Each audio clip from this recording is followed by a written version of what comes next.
এটা যেহেতু আমাদের নারায়ণগঞ্জের ইতিহাস, আমাদের নারায়ণগঞ্জের ঐতিহ্যের অহংকার, তো এই জিনিসগুলাকে আমার মনে হয় যেটা যে সবার আগে দরকার হচ্ছে রক্ষণাবেক্ষণ করা এবং এগুলো ধ্বংসের হাত থেকে বাঁচানো। এটার সাথে আমাদের এই অঞ্চলের মানুষের অতীত জড়িয়ে আছে, সংস্কৃতি জড়িয়ে আছে, এই অঞ্চলের মানুষের চিন্তা চেতনা জড়িয়ে আছে।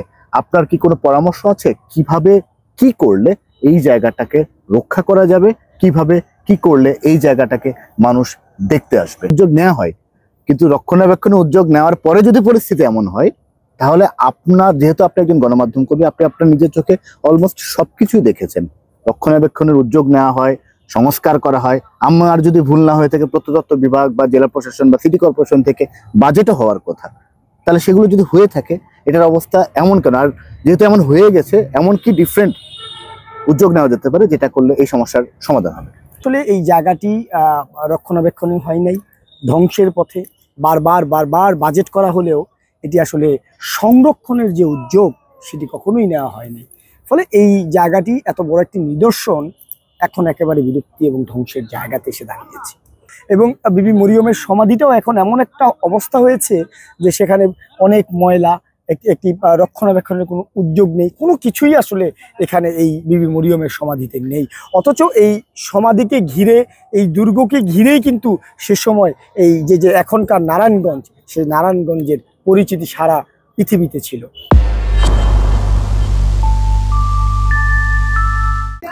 সবাইকে শুভেচ্ছা। আমি এখন আছি নারায়ণগঞ্জের হাজীগঞ্জ দুর্গে। এই হাজীগঞ্জ দুর্গটি কিন্তু আজকের না, প্রায় 300-400 বছরের পুরনো, সম্ভবত আমার যদি ভুল না হয়ে থাকে। এই জায়গাটি থেকে আগে আপনার এই বাংলাদেশের যে পুরনো রাজধানী বা ঢাকার যে নামটা আমরা আগে জাহাঙ্গীরনগর নামে চিনি, সেই জায়গাটা কিন্তু আগে এই তৎকালীন যে সোনারগাঁ থেকে নিয়ন্ত্রণ হতো। তখন 3টি দুর্গকে কেন্দ্র করে এই অঞ্চলের সিকিউরিটি নিয়ন্ত্রণ করা হতো। সিকিউরিটি বলতে এই দুর্গটা মূলত জল দুর্গ। এটার পাশে আপনার শীতলক্ষ্যা নদী আছে। এই শীতলক্ষ্যা নদী দিয়ে আগে যেন কোনো জলদস্যুরা এসে এই অঞ্চলে অ্যাটাক না করতে পারে, সেই জন্য তৎকালীন বাদশাহ যিনি ছিলেন বা রাজা যিনি ছিলেন, তিনি 3টি দুর্গ তৈরি করেছিলেন। খিরিজনগর দুর্গ নামেও কিন্তু এটি পরিচিত। তো আমি, আমার সাথে যিনি আছেন বিল্লাল হোসেন, আমার দীর্ঘদিনের সহকর্মী, আমি তার থেকে জানার চেষ্টা করব এই হাজীগঞ্জ দুর্গ বা খিরিজগঞ্জ দুর্গটি কখন প্রতিষ্ঠিত হয়েছিল, কেন প্রতিষ্ঠিত হয়েছিল এবং এর বর্তমান অবস্থা কি। দেখুন, এই যে হাজীগঞ্জ কেল্লা বা হাজীগঞ্জ দুর্গ নামেই এটা আসলে বেশ পরিচিত নারায়ণগঞ্জের মানুষের কাছে। আর এটির মূল নাম হচ্ছে খিজিরপুর দুর্গ। এটি মোগল সাম্রাজ্য যে সময় পরিচালিত হতো, তখন যিনি সুবেদার শায়েস্তা খান, তিনি আসলে এই দুর্গটি নির্মাণ করেছিলেন। দুর্গটি নির্মাণের সে সময় আমরা যেটুক আমাদের যারা পুরনো মানুষ ছিল তারা যেটুক বিভিন্ন জায়গাতে উল্লেখ করে গেছেন, লিখে গেছেন, সেসব জায়গা থেকে আমরা যেটি আসলে পড়েছি বা জেনেছি সেটা হচ্ছে এই শুধু এই নারায়ণগঞ্জের হাজীগঞ্জই নয়, হাজীগঞ্জ দুর্গ একই সঙ্গে আরো বেশ দুটি দুর্গ সে সময় নির্মাণ করা হয়েছিল। একটি হচ্ছে বন্দর উপজেলায়, যেটি বন্দর দুর্গ নামে পরিচিত, সোনাকান্দা দুর্গ। আরেকটি হচ্ছে মুন্সিগঞ্জে একটি দুর্গ পরিচালিত হয়েছিল। বিশেষ করে এই 3টি দুর্গ পরিচালনার যে মূল হিসেব নিকেশ সে সময় ছিল, সেটি হচ্ছে এই দুর্গের পাশেই শীতলক্ষ্যা নদী। তখন এই নদী ছিল বিশাল আকার। তারপর মেঘনা নদী থেকে সেখানে ব্রহ্মপুত্র, পদ্মা যুক্ত করেছে। তো এই পুরো এলাকা তখন জলদস্যু এবং যারা সেই সময় এই এলাকাগুলোতে যে জীবন দশায় মানুষ বসবাস করতো তাদের উপর হামলা করতো। এবং জলদস্যুরা সে সময় যে বাণিজ্যিক কেন্দ্র ছিল, অর্থাৎ পূর্বকাল থেকেই নারায়ণগঞ্জ হচ্ছে একটি বাণিজ্যিক অঞ্চল। সে সময় এই মোগল সাম্রাজ্যের আমলেও কিন্তু এই ঢাকা এবং নারায়ণগঞ্জ এগুলো কিন্তু বাণিজ্যিক একটা কেন্দ্রবিন্দু ছিল। এবং যখনই আসলে সোনারগাঁয়ে ঈশা খাঁ যিনি রাজধানী ছিল, ঈশা খাঁ যখন সোনারগাঁ শাসন করতো, তখনও কিন্তু এই নারায়ণগঞ্জ কিন্তু বাণিজ্যিক অঞ্চল ছিল। ফলে এই এলাকাতে এই জলদস্যু ছিল, সেই দস্যুদের কাছ থেকে এই অঞ্চলের মানুষকে, এই অঞ্চলের ব্যবসা বাণিজ্যকে নিরাপদ রাখার জন্যই সুবেদার শায়েস্তা খান এই দুর্গগুলো নির্মাণ করেছিলেন। তো এই দুর্গগুলো এখন আসলে খুবই একটি জরাজীর্ণ অবস্থার মধ্যে রয়েছে, যেটি আসলে প্রত্নতত্ত্ব বিভাগের পক্ষ থেকে এগুলোকে দেখা হয়। দীর্ঘ সময় ধরেই আসলে বারবার এগুলোকে সংস্কার করার কথা ছিল, এগুলোকে আসলে প্রত্নতত্ত্ব বিভাগ পর্যটকদের উপযোগী করার কথা ছিল। যেহেতু এই মোগল সাম্রাজ্যগুলো কিন্তু সারা দেশে নেই, একেবারে অল্প কিছু জায়গার মধ্যে রয়েছে। তো এই জায়গা এগুলো আসলে সংরক্ষণ করা না করার কারণে এগুলো কিন্তু এখন একেবারে পুরোপুরি ধ্বংসের পথে চলে যাচ্ছে। হয়তোবা আপনি কয়েক বছর পরে কিংবা একাল পরেই কিন্তু আসলে এই মুঘল সাম্রাজ্য আর পাবেন না। আচ্ছা, আপনি যেটা বলছিলেন যে প্রত্নতত্ত্ব বিভাগ এটা দেখাশোনা করে, তা যদি দেখাশোনা করে তাহলে এটার অবস্থা এত জরাজীর্ণ কেন? এখানে ওনারা আসলে দেখাশোনা বলতে ওনাদের ভাষায় দেখাশোনা করার ব্যাখ্যাটা কি করেন ওনারা? এই যেমন আমি এখানে যেটা আপনার পাশে একটা বড় টিলা দেখতে পাচ্ছি, সম্ভবত আমি যদি দেখানোর চেষ্টা করি, এটা মনে হয় হয়তো ওয়াচ টাইপ টাওয়ার টাইপের কিছু একটা ছিল, যেটুকু ভগ্নদশা দেখে বুঝতে পারছি। হয়তোবা এর উপর দাঁড়িয়ে দূর থেকে পর্যবেক্ষণ করার সুযোগ হয়তোবা ছিল, আপনি বিস্তারিত হয়তোবা বলতে পারবেন এটার এমন অবস্থা কেন? এখানে এই গাছ হয়তোবা এটা ভেঙে গেছে যুগের সাথে তাল সময়ের সঙ্গে সঙ্গে, কিন্তু এই গাছ আগাছাগুলো কি পরিষ্কার করা যেত না? আসলে প্রাসঙ্গিক ভাবেই আপনাকে আসলে বলতে হয় যে এইটি ছিল এই দুর্গের ওয়াচ টাওয়ার। আচ্ছা, সে সময় যিনি এখানে যারা নিরাপত্তার দায়িত্বে ছিল, যে সৈন্যরা এখানে থাকতো, প্রহরীরা থাকতো, এই ওয়াচ টাওয়ারের উপরটা এত উঁচু ছিল, ওই উঁচু থেকে দাঁড়িয়ে ঢাকার লালবাগ কেল্লা দেখা যেত। আচ্ছা, অর্থাৎ উপরের থেকে যদি কেউ পতাকা উঠাতো তখন কিন্তু লালবাগ কেল্লারতেও পতাকা উঠাতো, সোনারগাঁতে উঠাতো, বন্দরে উঠাতো, মুন্সিগঞ্জে তুলতো। এত বড় ওয়াচ টাওয়ার উপরে ছিল, এবং কোনো দুষ্কৃতিকারী এই অঞ্চলে প্রবেশ করছে কিনা সেগুলো কিন্তু এখান থেকে দেখা হচ্ছে, শত্রুপক্ষ আসছে কিনা। এটা এই যে ইটগুলো, এগুলো কিন্তু এখনকার না, এগুলো সেই মোগল আমলের ইট। আচ্ছা, এই স্থাপনাটা মোগল আমলের স্থাপনা, অর্থাৎ এগুলো কমতে কমতে ধ্বংস হতে হতে হতে হতে এখনো এতটুকু আছে। ফলে বোঝা যায় মোগল আমল থেকে এই এখন আমরা কোথায় আছি। সেটা আমি বুঝছি, কিন্তু এটা মোগল আমলের ইট, ভাঙতে ভাঙতে ছোট হয়েছে, কিন্তু এটাকে আটকানো যেত না একটা সময় ভাঙার? যেমন বৃষ্টি পড়ে যে নষ্ট হচ্ছে, সেটার আলাদা কোনো কিছু, অনেক পৃথিবীর অনেক জায়গায় তো অনেক পুরনো প্রত্নতত্ত্ব নিদর্শন আছে, সেখানে কিন্তু দেখা যায় যে সময়ের সাথে সাথে নষ্ট হয়, কিন্তু এই যে আগাছাগুলো, এই আগাছাগুলো কি পরিষ্কার করা যেত না? আসলে দেখুন, আমাদের দেশ ছাড়া অন্যান্য যেসব দেশ আছে সেখানে আমরা দেখেছি যে এই মোগল সাম্রাজ্যগুলোকে দেখার জন্য সারা পৃথিবীর মানুষ ছুটে আসে, তারা এত যত্ন করে। আর আমাদের এগুলো যাদের যত্ন করার দায়িত্ব, যে প্রত্নতত্ত্ব বিভাগ, তারা আসলে এখানে আসেও না, দেখেও না। বছরে একদিন দুদিন একটি অনুষ্ঠান করে, এর বাইরে আসলে তেমন কোনো রক্ষণাবেক্ষণ কিংবা আর কিছুই নেই। মাঝে মাঝে জেলা প্রশাসনের পক্ষ থেকে বলা হয় যে আমরা হাজীগঞ্জ দুর্গ নিয়ে আমরা সংস্কারের উদ্যোগ নিচ্ছি, রক্ষণাবেক্ষণের উদ্যোগ নিচ্ছি। সিটি কর্পোরেশন থেকে বলা হয়, প্রত্নতত্ত্ব বিভাগ তো সারা বছরই এই গান গায়। তো আসলে তারা কি রক্ষণাবেক্ষণ করে সেটা আমরা আপনার নিজ চোখেই আসলে দেখছেন। এক্স্যাক্টলি, আমরা নিজের চোখে যেহেতু দেখতে পাচ্ছি অবস্থা, তাহলে আমি ধরেই নিতে পারি যেহেতু এতগুলো আগাছা আছে, এই যে বড় বড় ঘাসগুলো আছে, এই যে সবাই খেলাধুলা করতেছে, আমার জানা মতে এখানে 2-3 জন মানুষ হয়তো স্থানীয় থাকতে পারে। পর্যটক বলতে যেটা আমরা বুঝি যে বিভিন্ন দূর থেকে জায়গা থেকে আসা, দেখতে আসার জন্য, এরকম কাউকে কিন্তু এখন পর্যন্ত দেখছি না। হয়তো বা সন্ধ্যা হয়ে গেছে বা কাছাকাছি, সেজন্য নেই, হতে পারে এটা।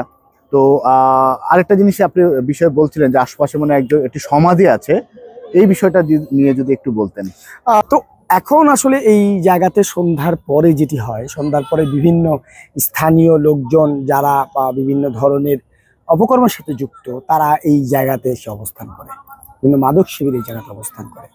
যেমনি আসলে এই জায়গাটি রক্ষণাবেক্ষণ হয় নাই, ধ্বংসের পথে, বারবার বাজেট করা হলেও এটি আসলে সংরক্ষণের যে উদ্যোগ সেটি কখনোই নেওয়া হয়নি।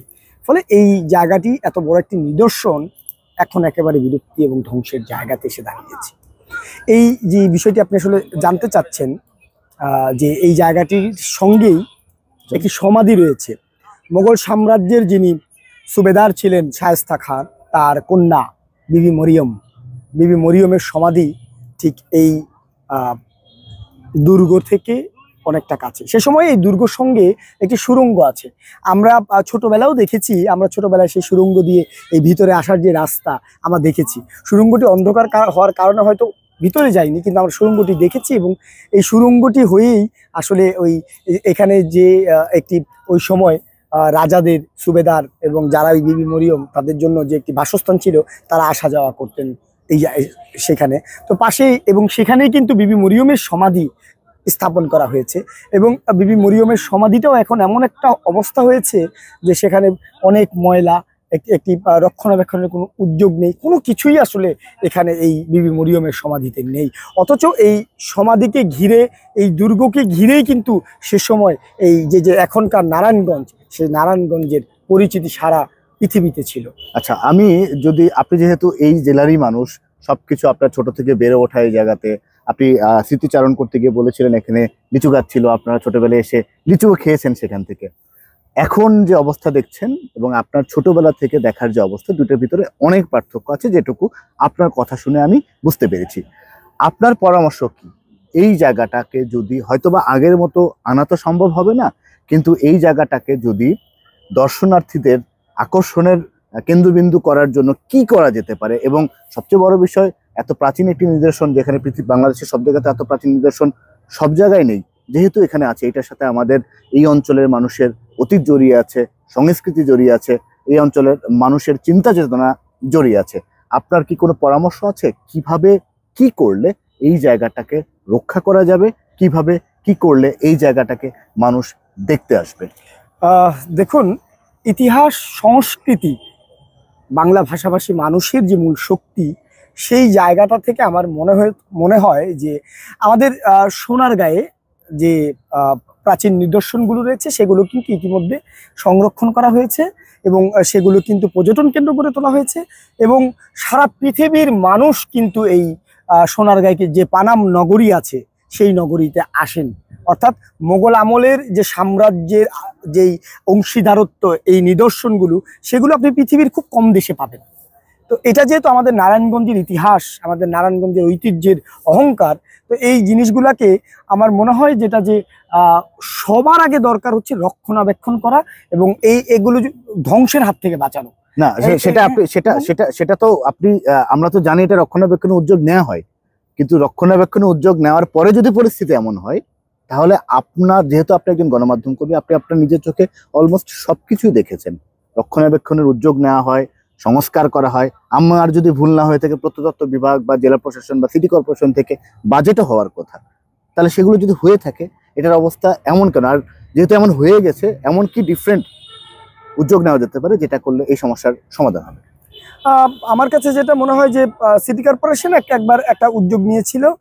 তারা পুরো এলাকাটাকে, যে চারপাশে যতটুকু জায়গা আসলে সেই মোগল সাম্রাজ্য থেকে সরকারি আনায় আছে, সেই পুরো জায়গাটাতে তারা চতুর্পাশে এই জায়গাটাকে বড় ওয়াল করে একটা সংরক্ষণের মতো অবস্থান করবেন এবং যাতে করে এগুলো তো আর আগের মতো করা যাবে না, যতটুকু সম্ভব এগুলাকে রক্ষণাবেক্ষণ করবে, মেরামত করবে, যেই জায়গাগুলোতে মেরামত দরকার সেগুলো করবে এবং এই মোগল সাম্রাজ্যগুলো যাতে টিকে থাকে এবং সেগুলো যাতে, আর এখন যেমন ধ্বংসের পথে, আমরা ছোটবেলায় যেমন দেখেছি, এখন এমন নেই, এখন ইটগুলো আরো খসে গেছে, পড়ে যাচ্ছে, ভেঙে গেছে, এগুলো যাতে না হয়, সেই জায়গাগুলোকে যাতে পুরোপুরি নিশ্চিহ্ন না হয়, মানুষ এই মোগল আধিপত্যর যে নিদর্শনগুলো রয়েছে সেগুলো যেন বেঁচে থাকে, সেই জন্য চারপাশে তারা দেয়াল দেখ, চারপাশে এগুলো তারা মেরামত করুক এবং মানুষের এগুলো যাতে এই বাংলা ভাষাভাষী মানুষের কাছে এই মোগল সাম্রাজ্যগুলো যে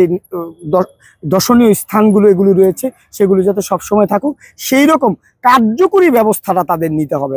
অর্থাৎ বাজেট করলাম আর হলো না, সেগুলো কিন্তু হবে না, যেটা এখন তো হয়ে আসছে। এটাকে একেবারে কার্যকরী উদ্যোগ নিতে হবে এবং বাস্তবায়নের জন্য একেবারে শক্তিশালীভাবে কাজ করতে হবে বলে আমি মনে করি। ধন্যবাদ। আমি প্রত্যাশা করব আমার এই ছোট্ট ভিডিওটি, মানে আমার তো আসলে অনেক ফ্যান ফলোয়ার নেই, এই ছোট্ট জায়গাটি থেকে, প্ল্যাটফর্ম থেকে আমি যেই অবস্থাটি তুলে ধরার চেষ্টা করছি, সেটি যদি নীতি নির্ধারক পর্যায়ের কারো কাছে পৌঁছায়, তার কাছে অনুরোধ থাকবে আপনারা এই পুরনো স্থাপত্যটি টিকিয়ে রাখার জন্য ঠিক যে উদ্যোগটি নেওয়া দরকার সেটি নিন। এই অঞ্চলের মানুষদেরকে ইতিহাস, ঐতিহ্য এবং তাদের পুরনো সংস্কৃতি দেখার ব্যবস্থা করে দিন। ধন্যবাদ সবাইকে।